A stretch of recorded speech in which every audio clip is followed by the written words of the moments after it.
یہ میرے نبی کا احسان، انہوں نے ہمیں بتایا کہ اللہ کون ہے اور اللہ کیا کرتا ہے اور اللہ کی کتنی طاقت ہے۔ سبح للہ ما فی السماوات والارض وہو العزیز الحکیم۔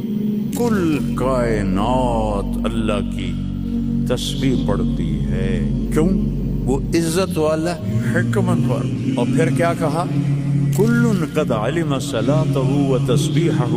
صرف تسبیح نہیں پڑھتے، وہ اپنے رب کی نماز بھی پڑھتے ہیں۔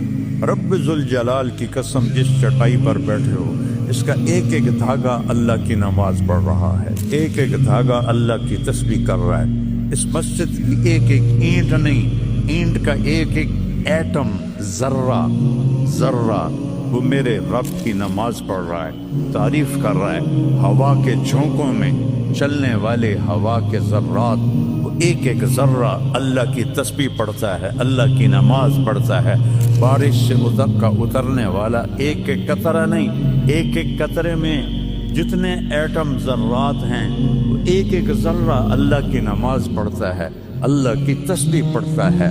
ہر درخت کا ہر پتا نہیں، پتے کے اندر چلنے والی رگیں، رگوں میں چلنے والا رس، اس رس کا ایک ایک ذرہ اللہ کی نماز پڑھتا ہے، اللہ کی تسبیح پڑھتا ہے۔ جو پھل نکلتا ہے وہ بھی خاموش نہیں، وہ اللہ کی نماز پڑھتا ہے، اللہ کی تسبیح پڑھتا ہے۔